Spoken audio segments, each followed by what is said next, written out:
നമ്മളെല്ലാവരും കരുതുന്നത് എന്താണെന്നറിയോ? സന്തോഷം എന്ന് പറയുന്നത് മറ്റാരോ നമുക്ക് നൽകുന്ന ഒരു സാധനമാണെന്നാണ്. അവർക്ക് കൃത്യമായി ആ കാര്യം ചെയ്തു കൊടുത്താൽ അവർ നമ്മളെ സന്തോഷിപ്പിക്കും, അല്ലെങ്കിൽ അവർ നമ്മളോട് നല്ലത് പറയും, അപ്പോൾ നമുക്ക് സന്തോഷിക്കാൻ പറ്റും. അല്ലെങ്കിൽ അവർക്ക് വേണ്ടി ഞാനിത് ചെയ്തു കൊടുത്താൽ അവർക്ക് സന്തോഷമാകുമല്ലോ, അല്ലെങ്കിൽ അപ്പോൾ എനിക്ക് സന്തോഷമാവാമല്ലോ. എളുപ്പത്തിൽ പറഞ്ഞാൽ, മക്കൾക്ക് വേണ്ടി എല്ലാം ചെയ്തു കൊടുത്താൽ മക്കൾ സന്തോഷിക്കുന്ന കാണുമ്പോൾ അമ്മയ്ക്ക് സന്തോഷിക്കാം, മക്കൾ സന്തോഷിക്കുന്ന കാണുമ്പോൾ അച്ഛന് സന്തോഷിക്കാം.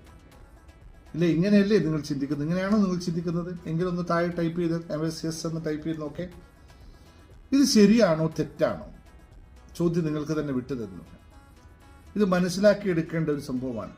ഹാപ്പിനെസ്സിനെ പറ്റി പറഞ്ഞുകൊണ്ടിരിക്കുമ്പോൾ, സന്തോഷത്തെ പറ്റി നമ്മൾ പറഞ്ഞുകൊണ്ടിരിക്കുമ്പോഴേ ജീവിതത്തിൽ വിജയം എന്ന് പറയുന്നത് എന്താണ്, അതിൻ്റെ രഹസ്യം എന്താണെന്ന് നമ്മൾ അറിയണം. ജീവിതത്തിൽ പലപ്പോഴും തോറ്റുപോയ ആൾക്കാരുടെ കഥകൾ എന്തിലാണ് തുടങ്ങുന്നതെന്ന്, എവിടെയാണ് അവർ പരാജയപ്പെട്ടു പോയെന്ന് പലപ്പോഴും ഒന്ന് ചിന്തിച്ച് നോക്കണം. അപ്പോൾ ഞാൻ പറഞ്ഞു വരുന്നത് ഇത്രയേ ഉള്ളൂ. സന്തോഷം എന്ന് പറയുന്നത് ഒരാളും പുറത്ത് തേടാൻ നടക്കരുത്. അത് സാധ്യമോ ആകില്ല. അവനവനിൽ തന്നെയാണ് സന്തോഷം കണ്ടെത്താൻ സാധിക്കുകയുള്ളൂ. അപ്പോൾ അവനവനിലേക്ക് ശ്രദ്ധ കേന്ദ്രീകരിക്കുക, അവനെ മാറ്റപ്പെടുത്താൻ ശ്രമിക്കുക. ഓരോ മനുഷ്യനും അവനവൻ്റെ ജീവിതത്തിൻ്റെ ശില്പിയും നിർമ്മാതാവുമായി മാറുക.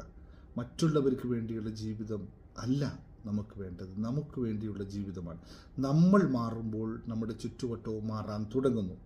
ഇതിന് നിങ്ങൾ തയ്യാറാണെങ്കിൽ താഴെ നിന്ന് yes എന്ന് കമൻറ്റ് ചെയ്ത് നോക്കട്ടെ എത്ര പേര് തയ്യാറാണെന്ന്. ഹാപ്പിനെസ് മാസ്റ്ററിയുടെ ഈ ക്ലാസ്സിൽ നിങ്ങൾക്ക് കണ്ടിന്യൂ ചെയ്യുക, ഇതുപോലെ കാര്യങ്ങൾ പഠിക്കുക, അറിയുക. Dinesh Mungatha, thank you very much.